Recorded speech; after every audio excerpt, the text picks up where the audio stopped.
جو خط ابھی ابھی سامنے آیا جوڈیشل کمیشن کا اجلاس مؤخر کرنے کا مطالبہ کیا. ڈیفینیٹلی لاسٹ ویک بھی ہم نے بہت سے خطوط دیکھے تھے جہاں پہ ججز بار بار مختلف اپنے ریزرویشنز لے کر سامنے آ رہے.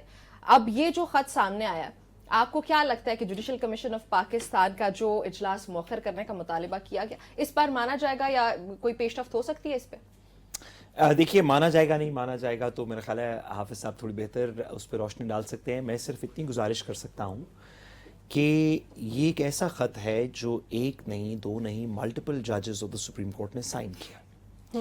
اس کے اندر بڑی سیریس قانونی 2-4 بنیادی سوال اٹھائے گئے. اس کے اندر ایک 26ویں ترمیم کے ڈیسائیڈ ہو جانے سے تعلق رکھتا ہے, ایک فل کورٹ کو بنانے سے تعلق رکھتا ہے, ایک اسلام آباد ہائی کورٹ کے, ایک سپریم کورٹ کے اندر کورٹ پیکنگ جس کو عدالت کے خط نے خود کہا کہ 26ویں ترمیم کے تحت حکومت کا ڈومینیٹڈ بینچ اگر عدالت کے سپریم کورٹ کے اندر اگر 8 بندے لگا دے گا تو یہ سپریم کورٹ کا بیلنس شفٹ کر دے گا, اور یہ سوال کھٹائی میں پڑ سکتا ہے کہ 26ویں ترمیم کو کیسے سنا جائے گا. اگر فل کورٹ ہو تو وہ ہو جو 26ویں ترمیم کے بغیر ان افیکٹڈ سپریم کورٹ کا فل کورٹ تھا, یا وہ بھی شامل کیے جائیں جو 26ویں ترمیم کی وجہ سے سپریم کورٹ کے اندر ہیں.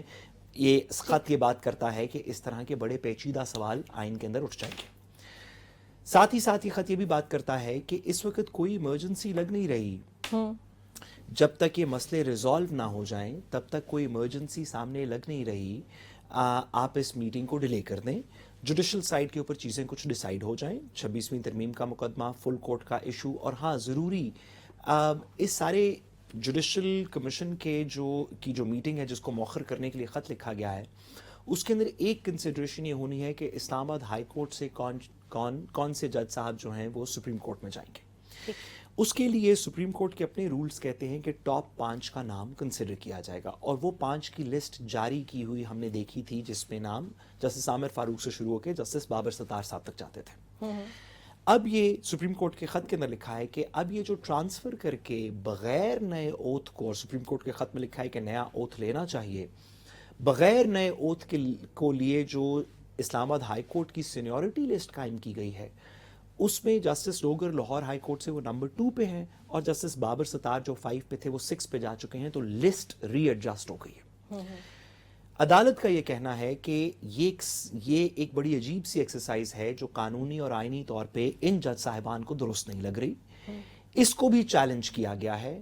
جب تک اس کا کوئی فیصلہ نہیں ہو جاتا کہ وہ کون سی لسٹ ہے جو اسلام آباد ہائی کورٹ کی طرف سے موجود ہوگی جوڈیشل کمیشن میں, اس کے اندر کون سے ممبران, مطلب سینیورٹی میں سینئر پیونی کون بیٹھے گا جوڈیشل کمیشن میں, دیگر لوگ کون بیٹھیں گے, جب تک یہ بنیادی کچھ سوال آنسر نہیں ہو جاتے جوڈیشل سائٹ پہ مقدمات میں, ان جج صاحبان کا یہ کہنا ہے کہ آپ جوڈیشل کمیشن کے اجلاس کو مؤخر کر دیں. میرے خیال میں بالکل مناسب ایڈوائس. ٹھیک ہے.